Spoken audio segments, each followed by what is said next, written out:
Mom starts seeing a bunch of sirens outside, and she's like, oh my god, something happened to Denise. She's got her head covered with a pillow, her legs exposed, and she's been stripped naked.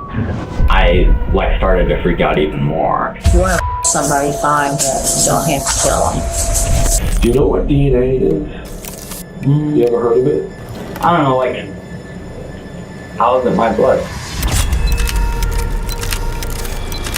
February 2nd, 2025. In Fairfax, Ohio, a woman has been found dead in her own home. Car 4 Frank 11, I've got a non-breather, 3919 Germania Avenue, a female 62. Did he cover her up? I don't know. The dispatcher said that he found her with a pillow over top of her. I don't know about... peroxide and cleaning chemicals? That's different.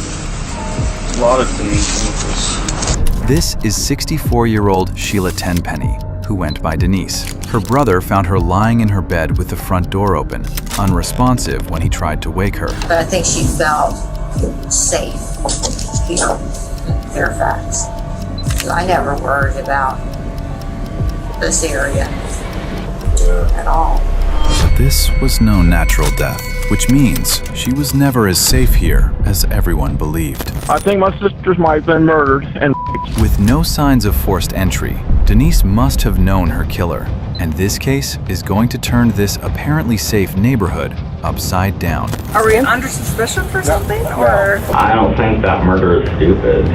Here on The Decoder, with never-before-seen police interview footage, this is the story of the murder of Denise Tenpenny.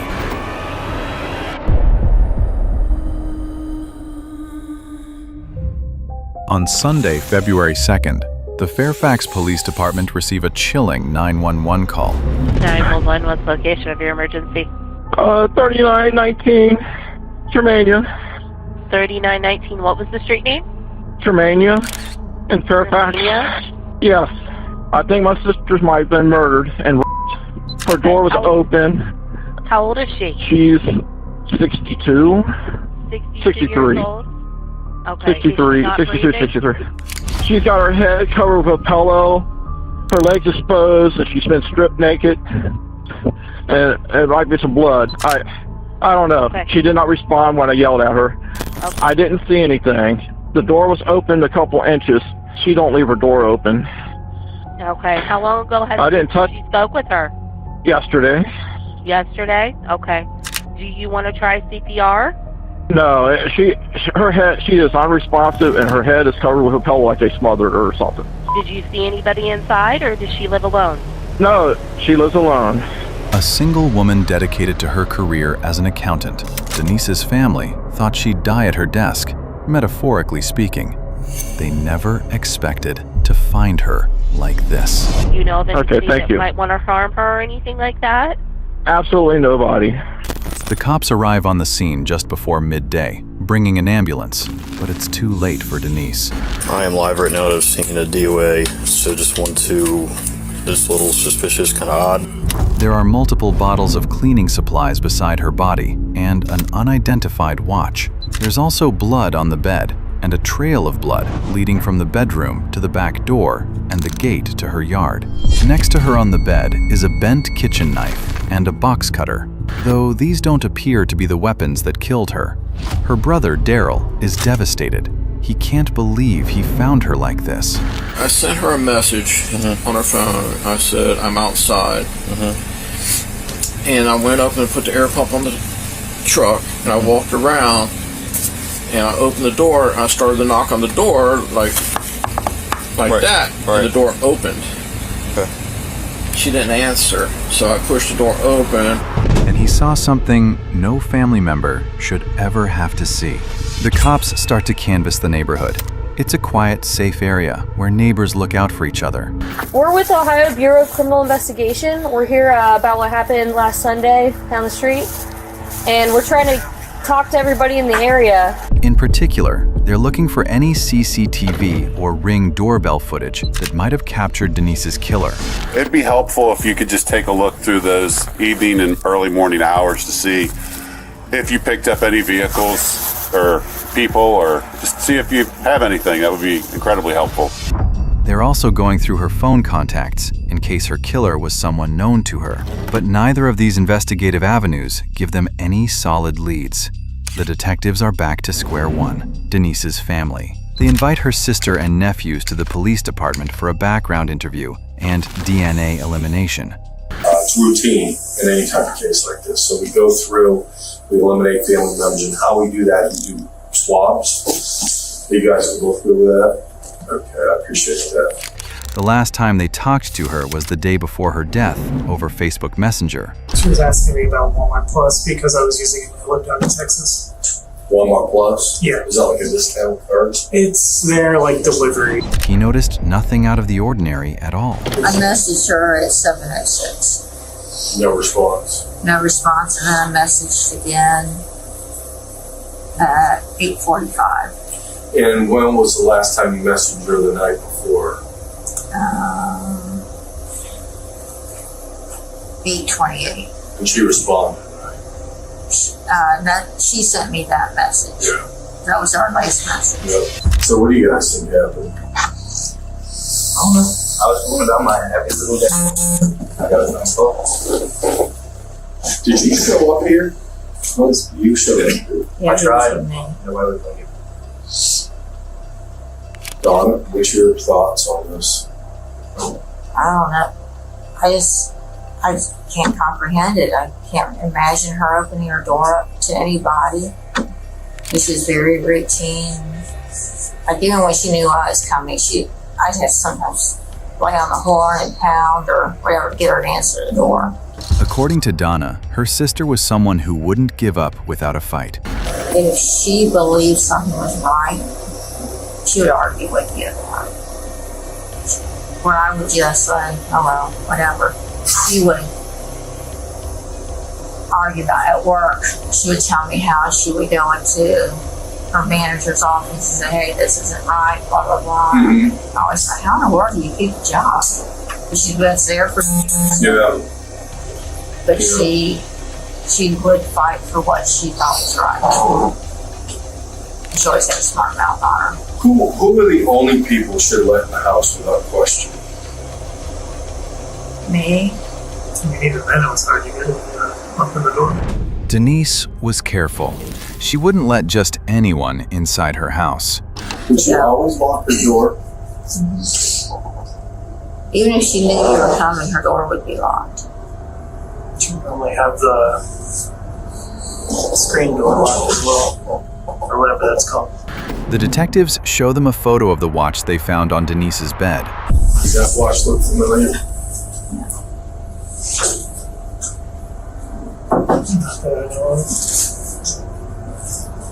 But she usually wore, when she wore a regular watch, it was they had the links in it. It wasn't the links in the band. It's like a metal. Oh, like the metal chain ones? Yeah. I know what you mean. I never saw her wear a watch like that. The watch must have belonged to the killer. Do you have an ideal or a person? Or I really can't. I know you really can't say anything. I'm confident that we're going to find them. I truly am. I'm very confident. We're doing this to the whole neighborhood. Are you? We'll get them. I just can't imagine why you want to somebody fine, but you don't have to kill them. Did somebody tell you about it?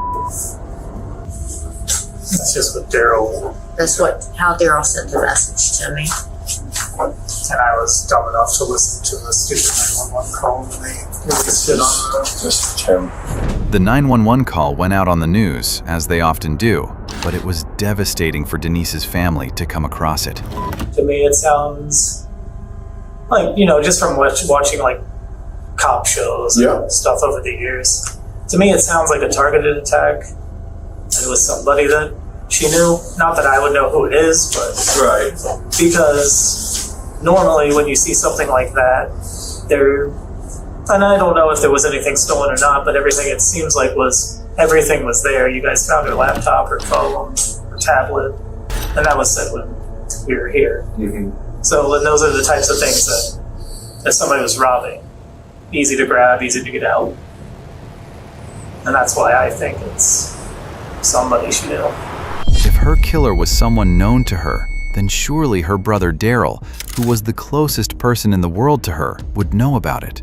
They pose similar questions to him. He tells the detectives Denise has been living in the house on Germania Street since the mid-80s. That's 40 years in the same place, a place she must have felt safe. The day before her death, she and her brother went to lunch together. She dropped him at home afterwards, and that was the last time he saw her alive.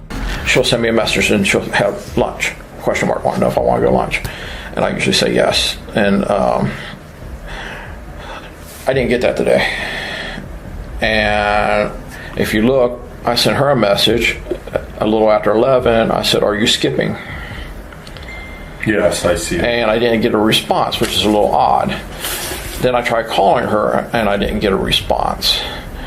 And I thought, maybe she forgot her phone. I hope she didn't fall or anything like that. And I need to go to her house and see what's going on. But when I seen her car there, I knew she didn't go anywhere, because I thought, well, maybe she took off and went shopping without her phone. She's done that before. And that's why she's not answering. But Denise hadn't gone shopping. The detectives try to get more information about her personal life. Yeah. Okay. Has she talked to you about any boyfriends? No. She does not have a boyfriend? She doesn't have a boyfriend. Has she had one recently? No. Like when you say no, never? Or not in a long time. In years. Okay. And one reason was you have to understand her type of thinking. They found cyst on her kidney. Okay. And she thought she might be polycystic. They didn't say she was, but so she decided she wasn't going to have any children because she didn't want to pass that on to the children. Okay. This is the type of person she is. So she wasn't really dating anymore. She quit dating and going out dancing and stuff like that many years ago. And I told her, I said, there's a lot of guys out there who don't want children. I said, but I wasn't going to argue with her about it. She doesn't have an ex-husband? No. Okay, no children? No children. Okay. No hasn't dated in years, you say? In years, yeah. Has she complained about anybody? No. Denise was living a fairly solitary life, and she had no enemies. The detective's first recourse in a murder case is usually the victim's partner, but Denise was single and had been for years. Does she drink alcohol? No. No alcohol, no drugs. She spent her time gardening and working out at a local gym, keeping herself fit and healthy. So is there anybody you know that would want to hurt her? No, absolutely not. She's a decent person, honest. Stays to herself? The person that I gather she talked to the most was her neighbor right next door to her in that new house. Who's that? I don't know what his name is. Man or woman? It's a man, and he's got his girlfriend, I think, lives there. Denise lived in 3919 Germania Street. These neighbors are in 3921. But when the detectives talk to them, they don't know anything about Denise's death either. She was a good neighbor, and they can't think of any reason someone would hurt her. Meanwhile, the medical examiner finds DNA under her fingernails. She fought back, and she scratched her attacker. This means that detectives might be able to identify the killer by scratches on his neck or face. Because Denise was also sexually assaulted, the detectives turn to the sex offender registry. They look for offenders within a half-mile radius of Denise's house, and they find 3. 2 of them have an alibi and don't have any scratches. The third is wanted for failure to report.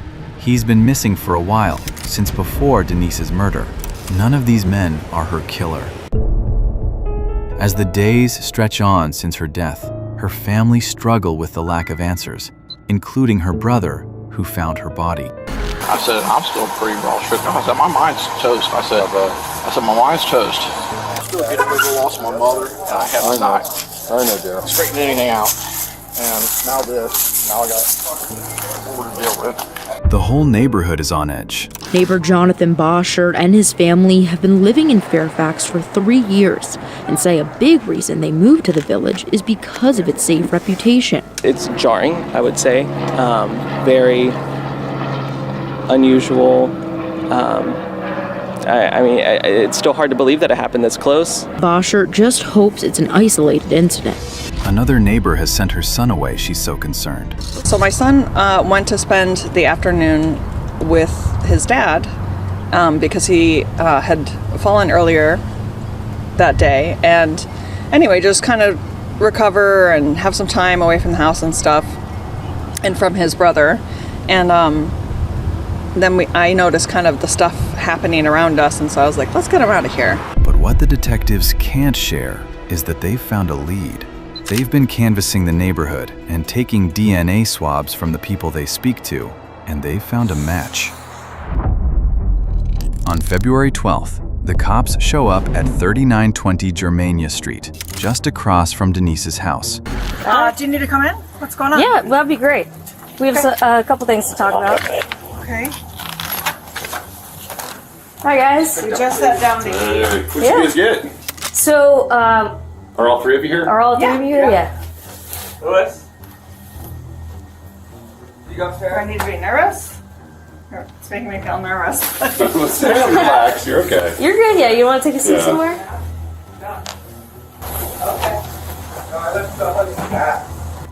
It's okay. I'm gonna go sit down so it's a little less weird. Yeah, come on in. Just relax. Yeah, you guys are good. This is the Cart family.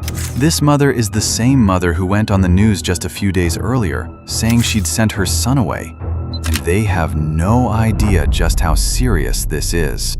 All right, so we need to talk to essentially each of you, and we're wondering if we can go down to the police department. Just we have a better area to talk. So if you guys want, let's put some shoes and socks on, maybe a coat, and then we'll head that way. Do we need to be getting lawyers or something? I'm feeling nervous about this. I don't. You're welcome to call an attorney. Also, like, do we have to go? Is this like a right now thing, or is this We would like you to. Yes. It would make, you don't have to do anything, I suppose. But. Right. Okay. I don't know. I feel uncomfortable. I'm not. We could. How about we get there? We can explain kind of what's going on, give you some more info. You can always, Okay. Well, do you want Have to us explain what's explain going some on before we head out there? And do you mind if we do that outside? Sure. Are we under suspicion for something, or? No, we just want to talk to you. I think you guys could help us clear a lot of things up around here. So, Okay. all right, let's go. I'm just gonna, pat you down, make sure you don't have any, big guns or anything you see on you. We got all kinds of goofy rules. You're gonna come down your waist up here. Can I have my phone? Yeah, we'll give everything to you as soon as we can when we get back, okay? The cops take all three family members, the mom and her 2 teenage sons, to the station to be interviewed separately. But there's one family member they're particularly interested in, and that's this kid, 13-year-old Levi Cart. The cops let him bring his food into the interrogation room. You got enough napkins and everything, or do you need napkins? No, yeah, I need some napkins. Okay, I'll grab some for you here in a second. So you go by Louis. What's your full real name? Levi Jackson Cart. Levi Jackson Cart. Levi, but you go by Louis. Mm-hmm. So you want me to call you Louis? Whatever you want. Okay, that's cool. Hey, Louis, I got to read you a form because we're at a police station, okay? And I have to ask you some important questions. All right? So will you follow along with me? Just kind of give the food a break for a sec. Okay. I know you're hungry. I'm sorry. I'm very hungry. I know, but this won't take long. The detectives read him his Miranda rights. Well, I guess it states that I can quit having a conversation with you. I'm not sure what this is necessarily about. No, I will explain that. Okay. Yeah, you said that, and you said that we could help you guys understand what's going on, or something like that. So I'm not sure. Do you know what we're investigating? I mean, I know something happened down the street. Across the street? Or across the street. Right. In front of me. Right. A woman was murdered, right? So we're trying to find out what happened. Then they start off with some family background. Out of state? To California? Yeah, so the plan is to move to California. I think it's Long Beach. Long Beach, cool. Is your mom and dad divorced? Yes. Okay. So tell me what you did on Friday. Not this past Friday, but the last Friday. Yeah, last Friday. So last Friday, we went to my dad's birthday. Mm-hmm. So that was good. And we just hung out for a while at a restaurant. With your dad? You and Hunter? And my mom. Okay. Was it in Kentucky or up here? Probably in Ohio. Okay, go ahead. And well, I guess most of the day before that day, before the dinner, I guess, was just like pretty normal. And then you woke up Saturday, and what'd you do? I don't know, I went and did some homework, just because I didn't do any on Friday because I had spent most of the day at a birthday dinner. After that, he says, he and his dad drove around all afternoon and then came back and watched a movie. This was the day before Denise was found dead. Yeah, so we ate, and then Mom got home, and he left after a minute of talking. Mm-hmm. They don't get along, or what? No, they get along. Okay, that's cool. That's why we have a lot of like communication between me and him and my brother. So after that, he left, and then me and my mom and my brother just kind of hung out for a minute. I don't know. Is this in the evening now? Yes, in the evening. All right. And then I think, I don't know, like, kind of the day after that, it's kind of like jingled in my head because it was a lot of waking up really early. Mm-hmm. But I don't know, I think at like 2:30 maybe. In the morning? Yeah, 2:30 in the morning or 2, I'm not sure, in that time area. My cat had randomly woke me up with all the lights off, like sitting on my neck. He started scratching my face, and first he started scratching like my arms because I was like trying to like get him off of me because I didn't know what was going on. Mm-hmm. So he like scratched my face. Couldn't really see it. You can't see it anymore, but yeah, he like scratched my face. You can see this here. These scratches could have been made by a cat's claws or a terrified woman's fingernails. And then I just spent like, I don't know, like 3 hours maybe, or a long time trying to like fix myself up. Again, to give more context, fixing myself up, the reason why I didn't like help or ask my mom or my brother or wake them up is because we were literally just about to do photos that day. Like family photos? For the house. Oh, for the house. Yeah. I see. Levi says he didn't want to annoy his family by waking them up to clean up the scratches. And then I decided to take a shower because I was like, it's probably the best thing I'm going to do. So I took a shower. Where'd you bleed most of it? Most of the blood went to my shirt that was on my bed because it was like a lot of it was on my face. I usually put a shirt under my pillow. Right. And so I was just like, I don't know what to do. I know I can't, go to sleep in this state. And so I started crying, honestly, kind of loud. Like what time would you say we are at now? Like 5:30 maybe. Okay. It was a long time. Right. So,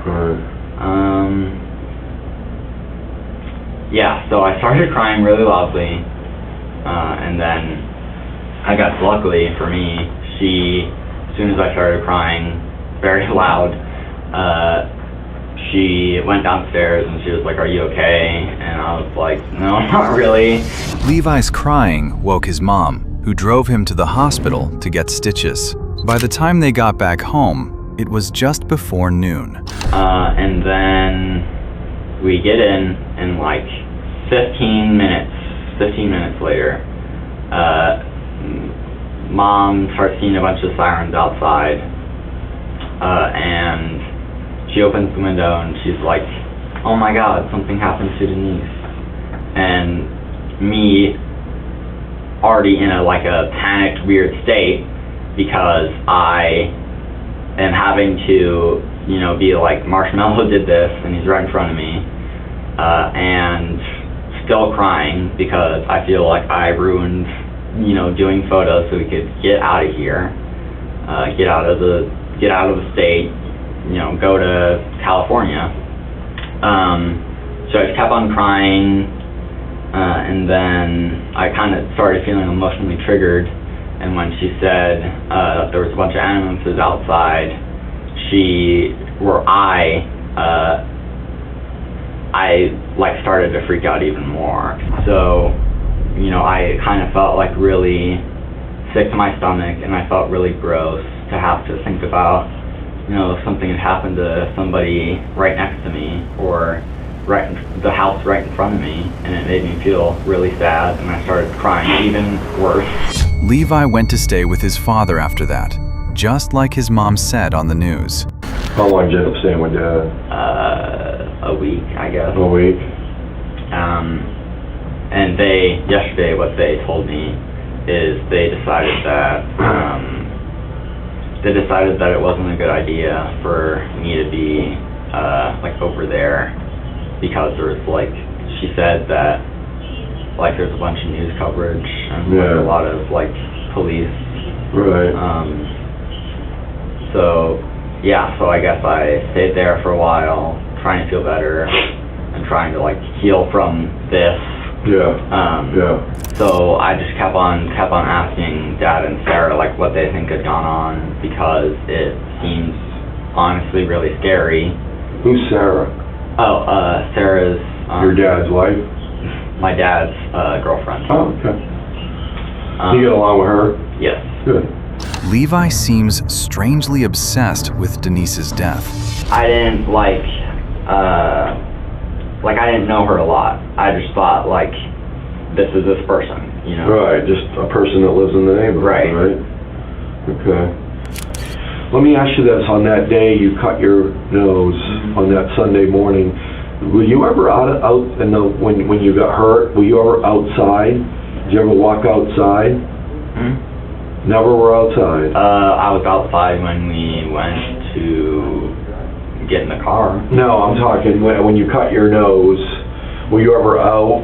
I mean, if a camera picked you up, that wouldn't have been you if you were outside. No, I wasn't outside. Not one time? Nope. Levi's story about the cat scratches is paper thin, and it won't hold up against real evidence. Do you think sometimes people do something that they regret out of character for themselves? They do something, they get kind of scared, and they don't want to talk or tell anybody about it? I think sometimes. Go ahead, I'm sorry. If you're cheating on somebody, that, you're going to regret that, right? Yeah. So do you think somebody can do something and get nervous and maybe do something they weren't intending to do, and things get out of hand and something bad happen? Do you think that could happen? I think everybody, is human, so... Right, exactly. I think that could happen. You think that could happen? Okay. So, you said you've never been in Denise's house, never been... Okay. Do you know what DNA is? You ever heard of it? I've heard of it. Okay. So, we're trying to figure out, and I want you to help me explain this, okay, why your blood would be in Denise's house. That's what we're trying to figure out. Well, I'm not sure. Because, I don't know, how is it my blood? That's what we're trying to find out. Because I don't know why it would be in my house. In her house. That trail of blood leading to Denise's back door, it belonged to Levi. I don't know why it would be in her house. Yeah, I don't either. I don't know what explanation I could give you, or even come up with. That would be equivalent to how that would happen. Well, I don't know how it happened. There's only one person here that knows, and that's you. How do you know that? Because there's no other way that part of you can be in that house without you never being in there. I can agree with that. Right? So that's why I just need an explanation as to how. I'm just trying to wrap my brain around it, you know? Well, I'd have to wrap my brain around it first. He denies that the watch found next to Denise's body was his, but when they show a photo of it to his twin brother, he identifies it as Levi's immediately. I don't think you're telling me all the truth. What? But I'm not lying. Well, I think you're about how you got hurt. What? I think you're lying about how you got hurt. That's my opinion. But why would I do that? Building on their rapport with him, the detectives try to present a confession as a way out. So, if you were, and things got out of hand and you had to defend yourself, well, you were attacked. You know, hence the scratches and the nose and the scratches on the arms. You know, obviously, you were attacked in some way. You know, that would make sense to me. My brother's loves true crime or something. Very investigative. Right, that's cool. He tried to search up the audio. I didn't hear it, or I guess they said that there was a 911 call, I guess. Yeah. And mom had said that maybe she had been raped, or that somebody said that it looked like she was raped. Which, in my mind, that doesn't sound like self-defense if it was. I don't believe there was a rape. Oh, you don't? I don't, no. I kind of thought it was, if I'm being honest, but... No. But I guess my question to you is, could you have defended yourself? I mean, is that... Like I said before, anything's possible. I understand that, but now we're talking in vague terms, you know? So I need specifics. I don't know, I doubt that that's a possibility, that I would be defending myself because I wouldn't be in that house in the first place. I just mean I don't see how I would do that, and I don't see why I would do that. That's all I mean. Well, that's what we're trying to figure out. Why you would do it. That's the question. They know he killed Denise. The DNA doesn't lie, nor do the scratches on his face. But what would drive this 13-year-old kid to commit murder? Without a confession, the detectives conclude the interview. But what they find among his property when they carry out a search warrant is almost as telling. In October 2024, he was having conversations with an unknown user on TikTok about the Creep Tapes, a found footage horror series, benign enough on its own. But he tells the user, "I have a large lack of empathy because of my childhood." This is reflected in his mother's journal. At some point in the last few months, she wrote, "Lewis, as in Levi, has been remembering more and more since he's been opening up at therapy, and it's awful. The more I learn, the more I realize how truly awful was to my kids." On February 2nd, she wrote that she woke up at 6:30 a.m. to Levi crying, covered in scratches. She seemed to believe his story that he'd been attacked by the cat. The journals tell the story of a harried mother trying her best with a problematic kid, but Levi's online history tells a different story. He said to his friend on TikTok that he started to research personality disorders after he learned a common symptom was hurting animals, which he says he's done before consistently. A few weeks later, he writes, "I've killed animals before on my own with a knife." On January 24th, just a week before the murder, he searched causes of being sadistic. 2 days later, he looked up knife fighting classes. And on the day of the killing, at 5:30 a.m., he searched Fairfax Police Department. But maybe most telling of all is his search 6 days later. What was Ted Bundy diagnosis? In his camera roll, They find screenshots of articles about serial killer methodology and images of fictional serial killers like Patrick Bateman, Dexter Morgan, and Anton Chigurh. They also find photos of Levi with his hand around his throat. On February 11th, he sent a message to an anonymous user, "I'm probably going to get caught." He deleted it shortly afterward, and his own journal evidences a disturbed mind. In it, he wrote, "I will kill you," and "killer," because that's what he wanted to be. In the early hours of that fateful Sunday morning, Levi crept into Denise's home with just one thing on his mind. Perhaps she let him in herself, recognizing him as a neighbor, and never expecting she'd be in such danger from a 13-year-old kid. But then he attacked her, hitting her to cause blunt force trauma before raping her and suffocating her. He tried to clean up the scene using household chemicals, but he left his DNA behind. And then he went home and cried to his mother about it. All the evidence adds up to one conclusion: that, inspired by fictional killers like Patrick Bateman and real killers like Ted Bundy alike, he wanted to make a violent name for himself. And he had anonymous partners online egging him on. The teenager accused of killing a 64-year-old Fairfax woman in February has pleaded guilty to several charges, including aggravated murder. I do feel sorry for you.